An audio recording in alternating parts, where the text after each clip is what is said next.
Bella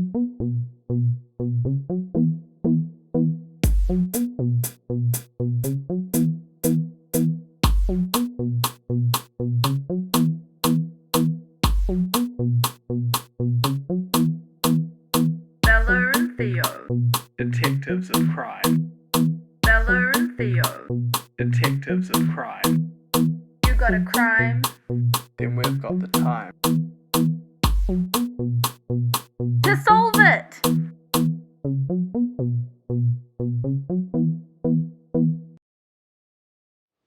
Exterior. Night. Dark. Stormy. A bit much. Alec Baldwin and Cristina Fernandez de Kirchner, former president of Argentina, were leaving Bella and Theo's penthouse apartment. "May I borrow the limousine?" La Presidenta Cristina asked. "Of course you may," replied Bella. "We have several more in the parking garage." "Thank you," said Chrissy. "I will name the next treaty in your honor." Alec said nothing. Bella and Theo retired to the sitting room. "Quite an evening," said Theo. "Hold that thought," replied Bella, who had noticed a black envelope sitting on the chessboard. She opened the envelope using her ivory letter opening knife. Inside was a laserdisc, which Bella and Theo took to their private viewing room. With a crackle of static, the Prime Minister's ruddy features illuminated the 87-inch LCD screen. "Good evening, Mr. Prime Minister," Bella and Theo said in unison. "Good evening, Bella. Good evening, Theo," said John. "What's the sitch, Key?" asked Bella, who had no time for pleasantries. "There's an emerging crisis down south. You two are the only detectives with the chops to save our nation." "What have you gotten us mixed up in this time?" asked Theo. Key was starting to sweat. "Eco-terrorists have taken over the Bluff Town Hall.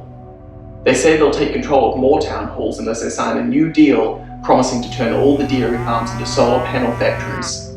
He was sweating profusely, big bulbous globules sliding down his fat face.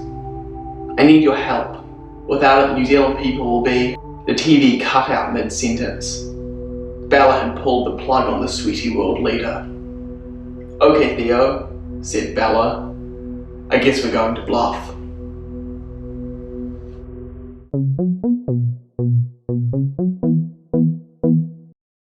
Bella and Theo, at the command of the Prime Minister, had arrived in Bluff and were ready to mete out well-deserved justice. The first stop would have to be the Bluff Library. "There's free Wi-Fi there," said Bella. "To the limit of 30 minutes, replied Theo.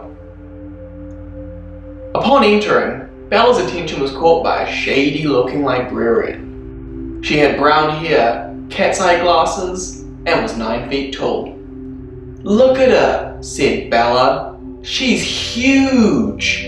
"Stop staring," whispered Theo, but it was too late. The 9-foot woman had recognized their bemused expressions and was advancing, her arms raised to strike. "Had you fill yet, mate?" she asked Bella, audibly. "We just wanted to use the Wi-Fi," replied Bella. "I'm sorry for interrupting your solipsistic little bubble." The woman's tone was rising. "I suppose our little library's Wi-Fi isn't fast enough for you precious detectives of crime." "Detectives of crime?" Theo asked. "We are but locals, and the library to remind ourselves of the value of labor." She spun the Apple device out of Bella's hand with a flick of her barbed tail. "Yet you read of environmental terrorism?" she screeched. "Liars!" Tentacles sprouted from the open gashes that lined her sides, and she slammed a webbed feeler upon the ground, splitting it like Doris Salcedo's shibboleth. Theo ran after Bella, who was headed towards the large book section. She always had a plan, and if today was the exception, at least they would die together. Cloaked in the protective shadow of Tashin, they exchanged glances.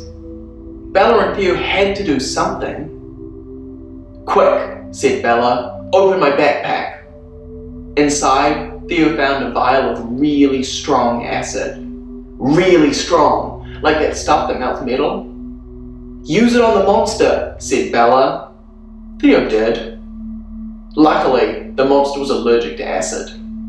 "That'll teach it," Bella declared, as the surviving library attendants cheered.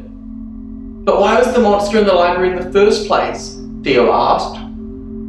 "Maybe it's something to do with the glowing coming from behind that door," said Bella.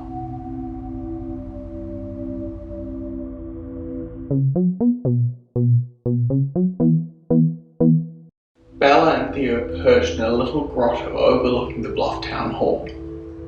Theo was covered in a transparent scum that could only be observed through taste. A pair of binoculars had been procured, and they passed them between each other, hoping to glimpse an answer to the questions raised in the library. The glowing behind the door was connected, of course, but how? Piles of solar panels emitting soft purple hums had waited through the passageway.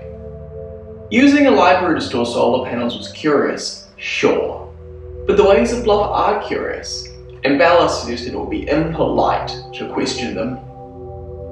Theo thought about this while Bella took her turn with the binoculars, and he was beginning to grow frustrated when she let out a gasp. "Got it." "What?" Theo asked, pawing pathetically at the binoculars. Bella gave over the binoculars and steered Theo's vision towards the intriguing spectacle in the mayor's office. The mayor, a balding toadstool, could be seen cowering under her desk. Theo laughed nastily, but Bella directed his gaze upwards. In the centre of the room, a meeting was taking place. On the left, a recognisable face, noted eco-terrorist James Totterell, identifiable by the ragged scar stretched across his legs. He claimed to have gained it in a freak granola accident. Theo didn't know who the people he was meeting were, but he did know their height. 9 feet tall. Bella crashed through the skylight with a triumphant roar. "Cripes!" said Theo, watching as Bella, with Alec Baldwin's aid, disarmed the very scary alien blob people. Tentacles grew in place of their arms, as had happened earlier, but Alec had brought a bag of acid, which subdued them long enough to be bound. At this time, Theo had joined the rest of the gang. "Who are you working for?" he asked the lead alien, who was blueberry blue and made squirting noises on the rig. "We work for nobody," swore the alien. "Who is your employer?" asked Theo, applying rude pressure. "Why are you here?"